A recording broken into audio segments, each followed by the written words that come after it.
Hello, everyone. Welcome to Pod Maverick After Dark. I'm Kirk Henderson, joined as always by Josh Bowe. We are editors over at MavsMoneyball.com. We are joining you at 9:06 on March 9th. It's a Saturday night. The Mavericks played the Detroit Pistons and won by many points in a game that was weird in the first half, at least no defense, and in the second half, the Mavericks ran away with it. Josh, how you doing? I'm doing good. I'm glad we're not talking about a loss, because I think if they lost this game, that might have been the end of Mavericks fandom, and people would have been getting wild on the internet. So it's always good to see them take care of business against a team that they should beat. Yeah, so I had to miss the first half because my wife and son are at the rodeo in Arlington, and I had to put the baby down and didn't realize what time the game started. What happened in that first half? Why was the game so close? The Mavericks started sloppy. Luka started sloppy. He had 4 turnovers in the first quarter. Wow. And in the first half, the Mavericks shot, I think, just over 54%. But the Pistons out-rebounded the Mavericks 29-19. It's really hard. Like, it must be really hard to lose the rebounding battle in a half where you shoot 55% from the floor, because there's not a lot of misses for the other team to grab. So they were getting offensive. So it was turnovers and offensive rebounds. The Pistons did, I think they were 43% shooting for the first half. They made some threes, but it was all the Maverick. It was turnovers. It was the inability to grab a defensive rebound. Pistons got extra possessions that they shouldn't have. They had 20 offensive rebounds? Jesus Christ. So, yeah. So that was it. I mean, if the Mavericks rebound at a normal rate, I mean, this is like a 40-point laugher from the beginning. So, and if Luka kind of took the first quarter a little bit more seriously, but he certainly took the second, third, and fourth quarters much more seriously. So, So that's really it. It was kind of a fool's gold first half in terms of you looked at it, and I'm sure some people got really mad that the Mavericks were not up by more against this crappy Pistons team. And that's fair, but it was nothing that happened in the first half made it seem like they were in trouble. It was, hey, just tighten some things up, get the turnovers under control. Detroit's not playing well offensively. They're not going to outscore you. So just, get your S together, so to speak. Sure. And they did. And it was fine from there. Yeah, I watched the second half. They seemed to have a really good handle on Cade Cunningham. Yep. He ended up with 33 points, but I know he scored 22 in the first half, and he really didn't score a meaningful basket until the game was out of reach for the Pistons. So whatever they did differently, and I'm not going to act like I watched that again. I was kind of all over the place with baby stuff, but it really looked like the Mavericks got a handle on this game pretty early in the second half. And it was nice to see. So this game was kind of a get right game for a number of guys. It felt like in some respects. You don't really call Daniel Gafford continuing to score every basket or every bucket that's thrown his way like a get right game, but he had he had a pretty nice performance. He's up to 19 straight made field goals, which is just, I mean, 19 or 18? Because 19, I think, is the Mavericks record. It's 19 because they made a point of talking about how it's the franchise record. Yep. And I was just really cracking up at the fact, there's all this, there's just such continued talk from people who don't really like Luka's game about how it must be hard to play with Luka. Dummy McDumbass and probably future general manager Chandler Parsons had some stupid ass quote about how it can be, how he guesses it's frustrating to play with Luka sometimes. But you know what? If you are particularly limited in an offensive way, at least at the NBA level, playing with Luka probably has to be amazing for some guys. I'm sorry. Tell Dorian Finney-Smith and Maxi Kleba's bank accounts. Right. Playing with Luka sucks. Right. I just, the continued disdain from certain people about how he plays is so annoying. Like, there is a conversation to be had about it, but it just gets too far on either end of the spectrum that it's hard to even make a rational discussion. I mean, everybody thinks my friend Matt Moore like absolutely hates the Mavericks, but I was just chatting with him because I asked him the question. I said, you live in this MVP data all the time looking at player stuff. Scoring has gone down in the NBA, like on a team basis over the last basically since the midway point. Since All-Star break, right? Yeah, or even before that? I think it's almost before that, to the point to where former NBA writer Ethan Sherwood-Strauss basically put out an article today implicating that they're not implying, like there's a lot of off the records GM saying that they think the NBA has implemented rule changes in season, which has changed how the thing's going on. Yet, I'm getting off a little bit of a tangent here, but Luka's scoring has gone up. Yeah. So I was like, what? And so I just asked him, I was like, what the heck is going on? And he goes, Luka's getting the line less, but scoring better from the field. He's scoring more efficiently in every element of the game. So it's like, I sit there and you watch people that hate on Luka, and I'm just like, look, if you don't like Luka because you don't like Luka, that's fine. Just say so. But everything else in regards to not liking how he plays makes you the asshole. He's fucking incredible. And when he turns it on, he's unstoppable. It's a matter of, can he focus? And of course he can. Of course he can. So he turned it on in this game, and the Mavericks really seemed to run away with it. Yeah, it's actually kind of hilarious that during the 5 of 6 losing stretch, which there were some warning signs on offense, I wrote about it. Sure. Despite that, he's shooting almost 52% from the floor since the start of February. He's shooting 52% from the floor in the month of March. I know it's hard to pull let me look that up. But basically, I mean, like, yeah, there is some stuff going on with the offense and the way, we saw those. Him as an individual player, it's not a thing. It is and Luka. I think you've said this, so I apologize if I just haven't listened to my own podcast co-host here. But with Luka taking on the load on offense and having to go kind of a little more iso ball with how defenses are covering the Mavericks offense. Yeah. As a result, he is tired and worse on defense. It makes sense. If he's taking a bigger load, of course he's going to play worse on defense. Now, I don't really like that excuse. Like, sorry, bro, you're an NBA player. Play better defense. But at least it makes sense. So, anyway, I interrupted you. He's at 62.4% true shooting, which is a career high by about almost 20 percentage points. That's approaching Giannis level horse shit. And Giannis just runs at the basket. And I'm not just, but it's like Giannis gets to the basket like it's his life. Luka is also shooting 10 threes a game. Yeah, he's shooting a career high on threes like easily. Like, what is he at now? He's at 38%. Career high was 35 a couple seasons ago. So he's up about 3 percentage points over his career high. His career average is 34, so 4 percentage points up. So, yeah, I mean, his shooting has been unbelievable, and it was unbelievable again in this game. I know he was only 4 of 13 from 3. I think he kind of got tired in the second half and was missing some long ones. But from like the second to the third quarter, he was freaking automatic. Well, in the rest of the lineup, triple double. You want to hit that before we go? Yeah, NBA record 6 straight. They kept him in the game for probably 5 minutes more than Kid would have liked. But during that 5 minutes, he got 3 assists and 3 more rebounds, which is just hilarious. And probably could have had like 2 more assists. I think players got fouled on some really nice Tim Hardaway missed, I think, 3 looks that Luka just served to him. Which shout out to Tim Hardaway Sr., who in the same time span has also had a series of dumbass comments about Luka. That's whatever. It's Tim Hardaway Sr. right now. Yeah. The rest of the lineup had this was a much more balanced game from other players on the floor. Yeah, you only get 7 points from PJ Washington, but PJ Washington probably had the teammate play of the game, which we can discuss here in a little bit. Nice little game from Derek Jones Jr., who's back in the starting lineup. Kyrie Irving finished with 21. I mean, he turned it on after being kind of blech, which is it's nice. But the fact that they didn't need a superb Kyrie game is nice. Mm-hmm. Yep. And You mentioned this last game. This is the longest stretch of consecutive games he's had since 2018. 2018 was 6 years ago, people. 6 years is a long time. 2 years before the pandemic. Yeah. And I don't want to, and I'm not, he's a smaller player. We emphasize that. So we don't mean it disdainfully. It's just, NBA takes a toll on a guy who plays like him because he gets the cup, he gets knocked down.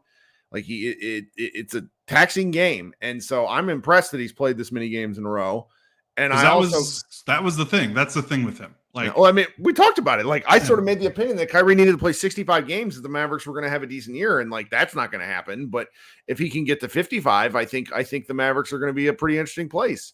I will say I really think that like an absolutely bonkers Kyrie game is coming. Yeah, that's fair. I think he's too skilled and like the kind of shots that he gets. It's just like the pull-up three-point shooting is just I think we're going to get like one of those 21-point quarters from him where it's like magical looking because he's just slicing and dicing like he's like somebody is playing him in a video game. So I'm looking forward to that for sure. Mm-hmm. What else do we have here? So we had I thought the Josh Green coming off the bench, kind of a light game for him, got to the line 5 times. But what did you think? Well, what did you think about kind of the lineup changes tonight? Yeah, I mean, they're kind of following through with the lineup changes from the Heat win. So they're now 2-0 since kind of mixing things up. And of course, the Heat are kind of a weird team and Detroit's really bad. So you don't want to be like, they fixed it, fixed their issues. But I think it makes a little bit more sense. Green still, like even in this game, he played much better than he has previous games. But he still dies on a vine on screens like nobody's business. And at least with Jones, there's kind of an effort to kind of get around the screen and fight through it a little bit more than Green can, even if Green can maybe do a little bit more than Jones can overall. And that's kind of what you need with the starting lineup, right? Like it's cool that Green can make some really awesome passes and maybe he's a better shooter in certain aspects. But when you've got Luka and you've got Kyrie, like you've got so much offense in that starting lineup just from those two guys. And you've got Gafford or Lively as a rim runner, like you really just need those 2 forward spots to be. Can one of them do a little creating if needed, which is PJ Washington can attack closeouts. He didn't have to tonight. And then can they just play some defense, guard ball handlers and get around screens and make things a little bit more difficult. So like if you are playing drop with a center like Gafford, it's just not so killer because you don't have these guards walking into wide open pull-up shots because you've got a player that can get through or around a screen a little bit better. And so I think Jones, he did a much better job. I think that's kind of what helped contribute to Cade's poor second half because Cade was kind of killing them in the pick and roll.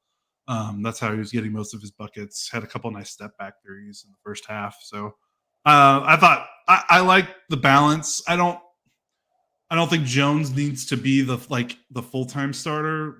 What Exum showed in the Heat game and even a little bit of what he did tonight, even though he had 2 points in 18 minutes. Right. Still another 5-assist game for Exum off the bench. I know that the Mavericks are playing it safe with him because that knee bursitis is not like – that's something you have to worry, management. Like the knee swelling up is not something that gets better and you're like, okay, it's not like an ankle sprain getting healed and you're totally fine to kind of go back to what you were doing. Like that's something that needs to be managed and needs to be cautious with because you don't want that to flare up again. So I understand the Mavericks are being cautious with him, but ideally Exum, their best 5 is Kyrie, Luka, Washington, either Gafford or Lively, and then Exum as that 5th guy.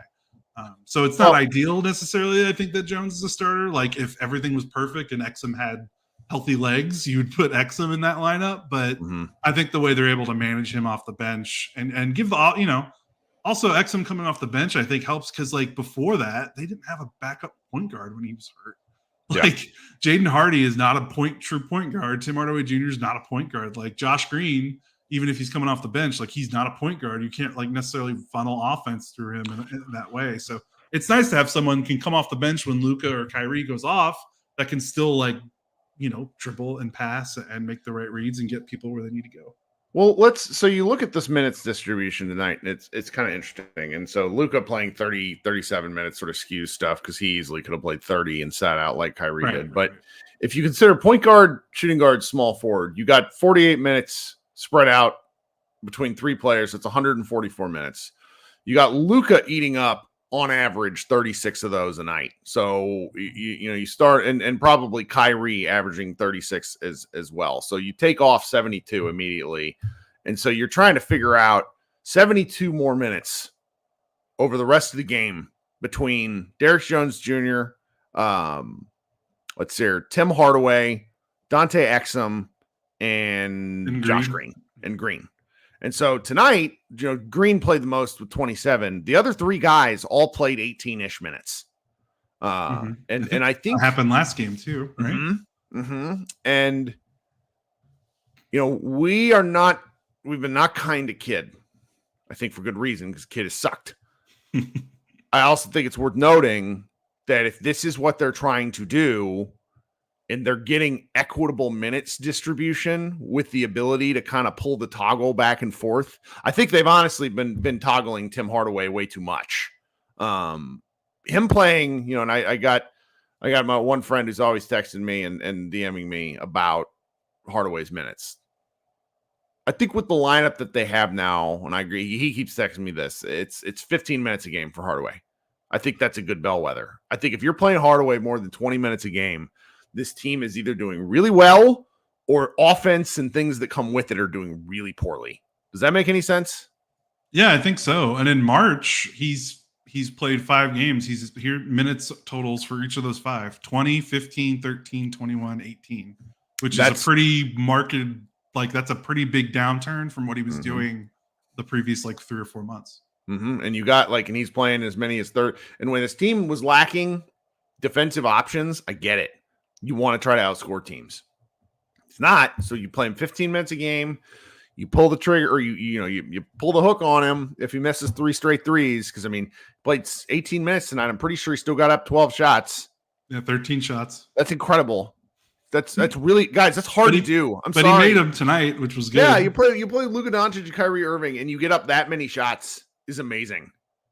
Anyway. So it's I think that's really something I'm going to keep an eye on over the next several weeks where, granted, this is what coaching is. It's toggling. It's figuring out who's working and who isn't. A lot of fans, I think, want to see Exum start and Exum play more minutes, but I think you got to be cautious when it comes to Dante's minutes. I don't think you want to overextend him now, and you would rather be able to push that toggle up to 25, 28 minutes in a playoff game, right? Yeah, as long as you're keeping, as long as the management doesn't lead to you not making the play, you got to get there first. So you got to make sure you're utilizing what you can to get there. You can't just assume that you're going to get there, especially with how the West is right now. And then the play-in is going to be, if the play-in is what I think it is, if the Mavericks are in it, it's going to be a bloodbath to get out of the play-in. If you're not one of the 7-8 teams. So you got to get there, but they won by 20. You don't need to push him if you can get by and win games without him playing huge minutes. So we're not going to take a break tonight, just because this is going to be a little bit of a shorter show. I got to go do what's called a dream feed for my infant here shortly. Josh wants to get on with his night, but we'll round this out, I think, with touching on the only really sort of emotional moment of the game. There's a weird play in this fourth quarter. Yeah, it's top of the fourth quarter, about 9-minute mark. Daniel Gafford gets fouled by Jalen Duren. Duren gives him a little extra when he's going to the floor, which was just, look, I remember being 20 and being an idiot. I did dumb stuff too. Duren gives Gafford a little bit of extra sauce just going to the floor. Yeah. Made me mad. They're getting the shit kicked out of him in the fourth quarter. He's pissed off. It's not a good play, but it's also not reprehensible, Yeah, and Duren's one of their good players. He's one of their actual NBA level players that I think will be something in this league the longer he plays. Well, and going to help up Gafford, PJ Washington basically gives Duren a light love tap on the chest. He doesn't extend too hard. He basically is it's like he's trying to get through a crowd at a concert. Excuse me. Yeah. He's and Duren takes offense to that, proceeds to shove PJ. PJ goes to shove Duren, falls over, and all of a sudden we have a ruckus. Fracas. It's great, and it is. Look, I love it when teammates go to bat for one another. Mm-hmm. And Gafford immediately went up to Washington afterwards and hit him on the chest and, kind of showing his appreciation for it. Yeah, that was cool. I liked seeing that. Go ahead. Teams pull together and stuff like this. It's stupid, but it matters, and our friend of the show, Mavs employee, Bobby Corrala, did the closest thing he's ever done in my time knowing him the other day on a live stream, talking about kind of who's to blame for this current string of fuckery that we've watched from the Mavericks. And he essentially says, and he's correct, okay, we're all mad at Kidd, but he lays this at everyone's feet, Bobby did. And the thing about a little fracas, a little emotional thing like this is that it reminds you that this game, while it is these guys' job, it is also incredibly emotional. And over an 82-game season, things get taxing and things get boring and things get gross. The Mavericks have had some gross spots if you go and look at their win-loss schedule. They really have, like 3 or 4 streaks where it's like, what is this team? Their season has been kind of a roller coaster. Yes, it's been real bad to where, I've had some people tell me that they could be a play-in team. They could be a lottery team. If it just, you never know what Mavericks team you're going to get over a 2-week span. And I say all this to bring back home the point that I think a little reminder, a little jolt of energy at the right time can go a long way. I really couldn't stand the Mavericks 15th man during the 2021-22. Who's our podcast guy? The zero turnover. Mr. Theo Pinson. Mr. Theo Pinson. I really couldn't stand Theo Pinson, okay? But what Theo brought to that team was needed. It was needed emotion. It was hyping up bullshit stakes. Because sometimes you gotta, this is what Michael Jordan was amazing at. He would go into games and find something to be pissed about. Okay. And you just got to over this many games. Otherwise it becomes boring. And it's like, maybe this little 2-game run, if they are able to beat the Bulls, you're three wins, maybe this will be enough to kind of get them going down the stretch to where they could pull out of that tailspin that they had. I don't know. I'm probably reaching, but it's something I was thinking about when I was watching it, because I really liked to see that sort of thing. These guys are all teammates. They spend a lot of time together. I'm sure they get on each other's nerves just like coworkers do. But I really, that felt like something that I'm going to remember in the next couple of games. No, I don't think you're overreaching to it. And I mean, good Lord, it's the Pistons. They have 10 wins. It's hard to find something to talk about that feels meaningful and impactful. I liked it too for all the reasons you said. Those are all great reasons. Like, you love to see camaraderie building, especially from 2 guys that have been playing together for 3 weeks. That's also really nice to see. And then another thing is, it's just good to see a teammate do that, because to be honest, in the Luka era, we haven't seen a lot of that. Dorian Finney-Smith was kind of that role occasionally, but remember the first playoff series against the Clippers, the game 1 that KP got ejected because Luka got cheap shotted and basically no one did anything about it. And KP was the one who kind of got involved, and he ended up getting attacked to get thrown out. I remember watching that, why, it's great that KP's doing that, but good Lord, can someone else on this roster stick up for Luka? I remember that. That was a big deal. We're all really annoyed. It's like, why is KP the one that has to go do this? Who already has a technical, someone should have gotten in front of him and taken the bullet for him. And, it's just good to see this. You want to see guys respond. Barron pushed him, and Washington, no hesitation, was like, no way. It's good. Like you said, it's a good reminder that this is more than a job. It's competition. We did not play high level basketball, but when we played, I'm a competitive person. I don't care what I'm doing. I don't like losing. I don't care if I'm playing basketball in high school or pick up during college, or if I'm playing freaking Halo online. I'm Herm Edwards. I play to win the game. I don't want to lose. It pisses me off when I lose at anything. So, you can't get to the level that these guys get if they're not also somewhat, if they're similarly wired. You're just not going to be there. To be one of the best 400 players on planet Earth, basically, in the game of basketball, which is the only way you can get to the NBA for the most part. You have to be a little bit of a psycho, or you have to have a competitive edge. So, it's always, like you said, 82 games. It's so long. Sometimes you forget. So it's always nice to see that little reminder. I like it. I like more scrappiness. Yeah. Okay. Let's see here. This is a good important note from Daniel in the chat. He says the next 2 games are going to be on WFAA. That is, for those of you, depending on your cable situation, your local situation, this is good to know. Thank you, Daniel. Appreciate that note. Everyone get a TV antenna. Yes. Get some free Mavericks basketball. That's right. Yeah. That's right. Okay, so the Mavericks play the Bulls when? Not tomorrow. Monday. Okay, so we get a day off. Yep. Now let's go look at the Mavericks schedule real quick. Then a trio from hell, like right after the Chicago game. That's okay. No, that's okay. So let's take a look here. Then they go Warriors, Thunder, Nuggets. That'll be real fun. Yeah. No, it's serious. If they're able to pull off 2 out of 3 on that, just on happenstance, then that could be really something. That 2:30 game on the 17th, which is a Sunday, is against the Nuggets, is really going to be fascinating. Okay, well, let's just close it up early. Thanks so much for hanging out, guys. I was going to do another live. I cannot do a live show tonight just because I got to go take care of the baby. We'll do one after the Bulls show, I'm sure. Thank you so much. Everybody be good and go enjoy the rest of your weekend, and go Mavs. Thanks, guys.